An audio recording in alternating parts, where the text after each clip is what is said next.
గురుదేవా, ఉమ్, ఈ మధ్య కాలంలో మీరు చూస్తూనే ఉన్నారు వార్తలు. భార్య భర్తను చంపడం, భర్తను భార్య చంపడం అనేది రెగ్యులర్గా అవుతుంది.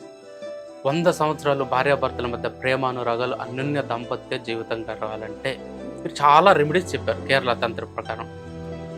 ఇప్పుడున్న యువతకి భార్యాభర్తల మధ్య ప్రేమ చిగురించి మంచి జీవితం వాళ్ళు గడపాలంటే కేరళలో ఉన్న రెమెడీస్ గురించి చెప్పరా? ఇంట్లో కూడా ప్రత్యేకంగా ఏదో విధంగా గొడవలు పడేసి విడాకులకు వెళ్ళిపోవడం అలా కాకుండా ఆనందమైన నిండు నూరేళ్ళు దాంపత్య ఆనందం గురించి నేను చెప్తాను. ఓకే.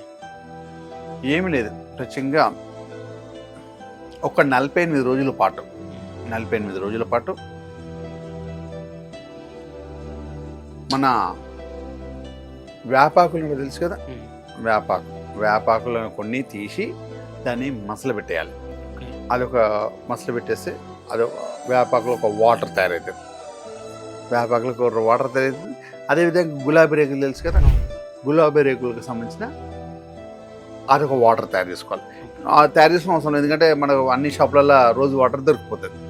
మంచి రోజు వాటర్లు ఏమైనా దొరికిపోతే అందులో ఒక బాటిల్లో మనము ఆ వేపాకుల వాటర్ ప్లస్ ఈ రోజు వాటర్ రెండు కలిపి అప్పుడప్పుడు బెడ్రూమ్లో స్ప్రే చేస్తున్నారు. సాయంత్రం టైంలో ఓకే. బెడ్రూమ్లో కదా కలిసి మిషన్ ఉంటుంది. హాల్లో ఒక రకంగా ఉండటంలో ఎక్కడున్నా మొత్తంలో భర్త ఎన్ని రాష్ట్రాలు ఎన్ని తిరిగినా మన అందరూ ఒకటి ఆ దేవాలయంలో కలవాల్సిందే. భగవంతుడు మనకు ఏర్పాటు చేసుకున్న ఆ గదిలో దేవగదిలో మనకు ఉన్న సమయంలో ఆ సమయంలో ఏదైతే మనం ఏదైతే ఆ వాటర్ 4 మూలలు స్ప్రే చేయడం వల్ల బెడ్ మీద 4 మూలలు స్ప్రే చేసినాక మనం మంచం కాడ కూడా స్ప్రే చేయాలి. ఆ స్ప్రే చేయడం వల్ల కూడా మన 48 డేస్ లెక్క పెట్టుకోవాలి. 48 డేస్ ఖచ్చితంగా అలా మనం చేయడం వల్ల మనలో ఒకరికొకరి వైవాహికంలో ఏ ఆటంకం రాకుండా